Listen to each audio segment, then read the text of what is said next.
ഇത് Honda Activa BS6 model 125 model വണ്ടിയാണ്. 125cc. എൻ്റെ സ്റ്റാർട്ടിങ് കംപ്ലയിൻറ്റ് സെൽഫ് എടുക്കാനായിട്ട് ഇടയ്ക്ക് ഒരു ചെറിയ കംപ്ലയിൻറ്റ് കാണിക്കേണ്ടായിരുന്നു. അതേപോലെ തന്നെ വണ്ടി ഐഡ്ലിങ് സ്ലോ സ്പീഡിൽ നിൽക്കാത്തൊരു കംപ്ലയിൻറ്റ് ഉണ്ടായിരുന്നു. അപ്പോൾ സെൽഫ് എടുക്കാത്തതിൻ്റെ 2 റീസൺ ഉണ്ട്. ഒന്ന് നമുക്ക് ഈ സ്വിച്ചിൻ്റെ കംപ്ലയിൻ്റ് ആണ്. സ്വിച്ച് മാറ്റിയിട്ട് കഴിഞ്ഞ് സെൽഫിൻ്റെ കേസ് ഓക്കെ ആയിട്ടുണ്ട്. പിന്നെ നമുക്ക് ഈ ബാറ്ററി വണ്ടി വന്നപ്പോഴുള്ള ബാറ്ററിയും ചെറുതായിട്ട് വീക്കാണ്. പക്ഷെ എന്നാൽ പോലും സെൽഫ് എടുക്കണമുണ്ട്. അപ്പോൾ തൽക്കാലം നമുക്ക് ഫസ്റ്റ് സ്റ്റെപ്പ് എന്ന നിലയിൽ സ്വിച്ച് മാറ്റിയിട്ട് നമുക്ക് വർക്കിംഗ് ആക്കാം.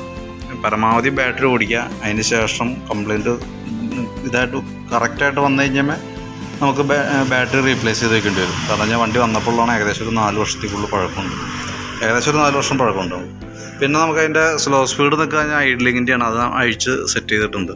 പിന്നെ വണ്ടി നമ്മൾ ജസ്റ്റ് ഒന്ന് ഓടിച്ച് നോക്കുന്ന സമയത്ത് വണ്ടിക്ക് ബ്രേക്കൊക്കെ വളരെ കുറവാണ്. നമ്മൾ വീൽ അഴിച്ചിട്ടൊന്നുമില്ല, ജസ്റ്റ് ഒന്ന് ചെക്ക് ചെയ്യാൻ വേണ്ടി അഴിച്ചാൽ. ബാക്കിലത്തെ ബ്രേക്ക് നമുക്ക് മാക്സിമം നമുക്ക് അഡ്ജസ്റ്റിങ്ങിലേക്ക് ആയേ നിൽക്കണേ. കാരണം ടൈറ്റ് ചെയ്യുമ്പോഴത്തേക്ക് ഇത്രയും വന്നുണ്ട്. അപ്പോൾ ലൈൻഡർ മാറ്റിയിട്ടാലാണ് അത് ക്ലിയർ ആവുള്ളൂ. അതേപോലെ തന്നെ ഫ്രണ്ട് ബ്രേക്കും നമുക്ക് ക്ലിയർ അല്ല. കാരണം ഫ്രണ്ട് ബ്രേക്കും അഡ്ജസ്റ്റ് ചെയ്ത് പരമാവധിയിലേക്ക് എത്തിയിട്ടുണ്ട്. കൊമ്പി ബ്രേക്ക് ഒന്ന് സെറ്റ് ചെയ്യാൻ കറക്റ്റ് സെറ്റ് ചെയ്താലും കറക്റ്റായിട്ട് ബ്രേക്കിങ് കിട്ടണില്ല.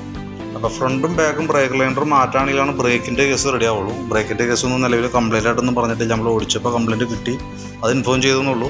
സെൽഫിൻ്റെ കേസ് ഈ പറഞ്ഞ രീതിയിലുള്ള കംപ്ലയിൻ്റ് ആണ്. അപ്പോൾ ആ പറഞ്ഞേക്കണ വർക്ക് നമ്മളിപ്പോൾ ഓൾറെഡി കംപ്ലീറ്റ് ആക്കിയിട്ടുണ്ട്.